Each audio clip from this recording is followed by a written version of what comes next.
In a shocking case that rocked the small city of Quincy, Illinois, the murder of Rebecca Becky Bliefnick by her estranged husband, Tim Bliefnick, unfolded as a chilling tale of domestic turmoil, manipulation, and ultimately, fatal violence. This tragic story serves as a stark reminder of the potential dangers lurking within troubled marriages and the importance of recognizing warning signs before it's too late. Becky and Tim Bliefnick's story began like many others, with promise and hope. The couple met as students at Quincy University, though they didn't start dating until 2 years after graduation. Their relationship blossomed, leading to marriage and the start of a family. For the first 5 years, according to Becky's sister Sarah Riley, the couple seemed happy. Becky, described by friends and family as a devoted mother and compassionate nurse, was known for her ability to light up a room and make instant connections with people. She was an athlete and a sunshine blonde who pursued her career goals with determination, eventually becoming a nurse practitioner. Tim, on the other hand, was remembered by friends as a fun-loving, goofy character who enjoyed the spotlight. He performed in community theater and later gained some notoriety for his appearance on the game show Family Feud. However, beneath the surface of their seemingly picture-perfect life, troubling dynamics were at play. Sarah Riley reported that Tim became progressively more manipulative and controlling as the years went on. The strain in their relationship intensified when Becky decided to pursue nursing school, a decision that Tim reportedly didn't support. As their marriage deteriorated, instances of alleged abuse came to light. In text messages to friends, Becky revealed disturbing behavior from Tim, writing, "He has screamed in my face, shoved me in front of the kids, and has thrown objects across the room where the kids and I was standing. He punched a hole in the wall." These revelations painted a picture of a household fraught with tension and fear. In January 2021, after 11 years of marriage, Tim filed for divorce. What followed was a bitter and contentious legal battle that dragged on for over 2 years. The couple fought over nearly everything: money, their marital home, and custody of their 3 children. During this period, both Tim and Becky filed for orders of protection against each other. Tim alleged that Becky stalked and harassed him, while Becky claimed Tim had entered her residence without permission. Neither order was granted, but a judge did mandate that they stay away from each other's homes except when exchanging their children. The acrimony of their divorce proceedings was evident in court documents and testimonies. Becky sought for $181,000 and 50/50 custody of the children, while Tim pushed for 60/40 custody in his favor. The financial disparity between them was significant, with Tim earning approximately $13,000 per month compared to Becky's $5,400. Perhaps the most chilling aspect of this case was a text message Becky sent to her sister Sarah more than a year before her death. It read, "If something ever happens to me, please make sure the #1 person of interest is Tim, as that is who would do something to me. I'm putting this in writing that I'm fearful he will somehow harm me, come after me, or will try to sick something to me that takes me away from the kids or the kids away from me." On February 23, 2023, Becky's worst fears were realized. She was found dead in her home, having been shot 14 times. The brutality of the crime shocked the community. Dr. Scott Denton, a forensic pathologist, testified that despite the multiple gunshot wounds, Becky had likely remained alive for several minutes, suffering immensely before succumbing to her injuries. Evidence at the scene pointed to a calculated attack. The intruder had gained entry by prying open an upstairs window in one of her children's bedrooms.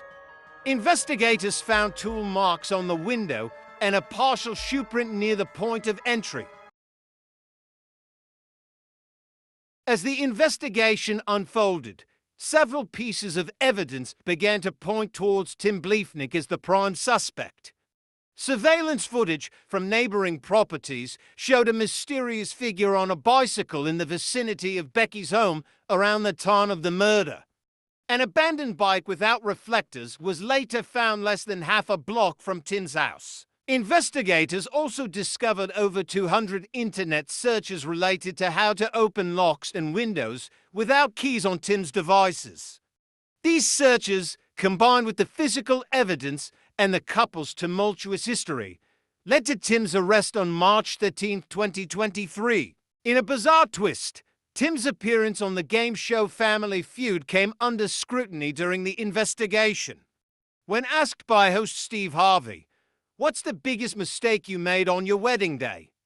Tim had jokingly responded, "Honey, I love you," but said, "I do." This quip, which may have seemed harmless at the time, took on a sinister tone in light of subsequent events.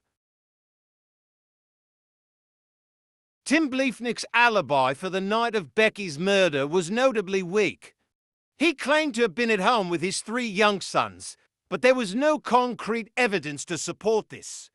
Prosecutors pointed out that Bliefnick's fitness tracker, cell phone, and laptop all showed no activity during the critical hours surrounding the murder, which they argued was suspicious and indicated he had deliberately turned off or left these devices behind. The evidence against Tim Bliefnick was largely circumstantial but compelling.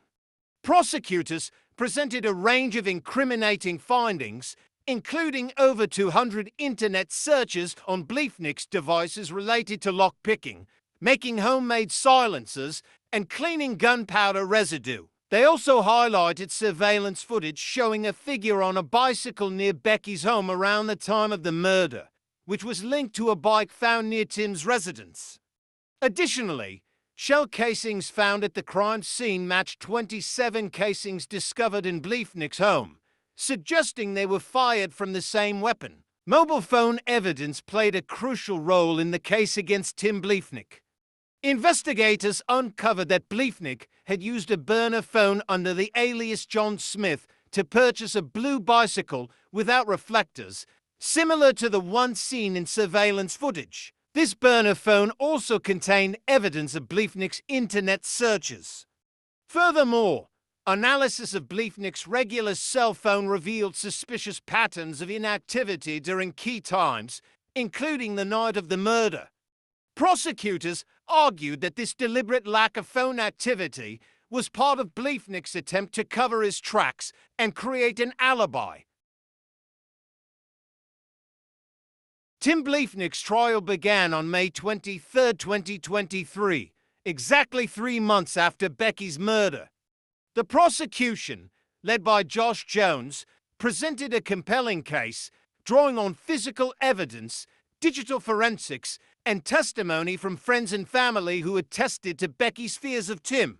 The defense, helmed by Casey Schnack, who had also been Tim's divorce attorney, attempted to cast doubt on the prosecution's narrative. They suggested the possibility of a break-in gone wrong, pointing to recent prowler activity in the neighborhood. After a trial that captivated the local community and garnered national attention, Tim Bliefnick was found guilty of Becky's murder. In August 2023, he was sentenced to 3 consecutive life terms in prison. Despite the overwhelming evidence and his conviction, Tim Bliefnick has continued to maintain his innocence.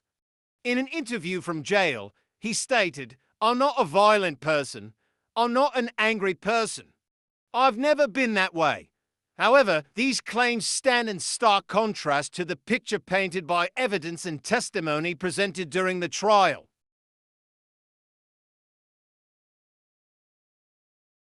The murder of Becky Bliefnick serves as a tragic reminder of the potential for domestic disputes to escalate into deadly violence.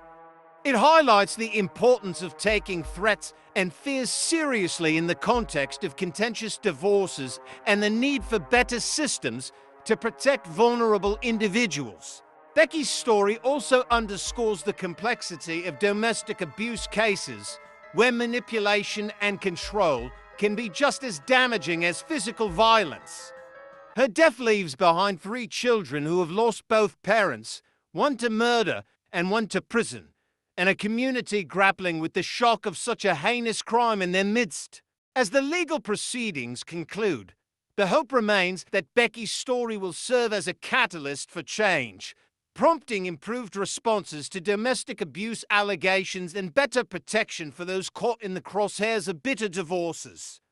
The tragedy of Becky Bliefnick should serve as a somber reminder of the vital importance of recognizing and addressing the warning signs of domestic violence before they lead to irreversible consequences.